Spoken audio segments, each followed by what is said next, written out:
So what I have here is my AP5P with the Streamlight ProTac Rail Mount HLX Pro. It came as a set and it came with a pressure pad, but the pressure pad broke within the first day of using it.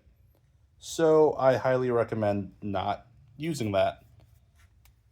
And when I did that, I had to look up other options on how to get other pressure pads or switches. And I didn't want to go with an adapter like the Arasaka ones, but those are good. It's just not what I wanted to go for. And I did some research and I found out Unity Tactical has their AXON SL, which is a direct fit for Streamlights. No modifications, just a direct fit. No matter how much I looked, I could not find any other videos of anyone showing it like this. So I figured I'd make this to give other people a resource. So when you buy the AXON SL, it comes with the Picatinny rail mount.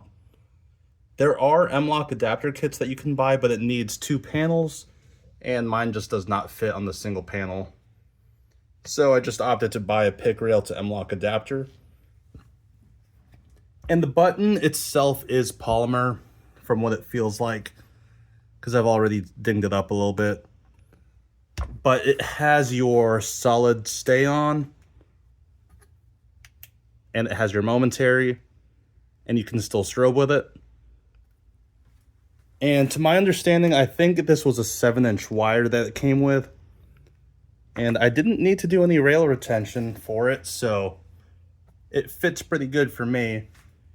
Now, I did feel weird buying a $100 pad for my $120 light, but it works and I'm happy with it. And let me show you how it is at night.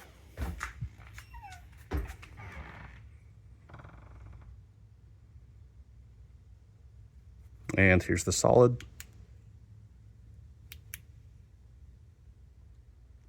Everything works pretty good.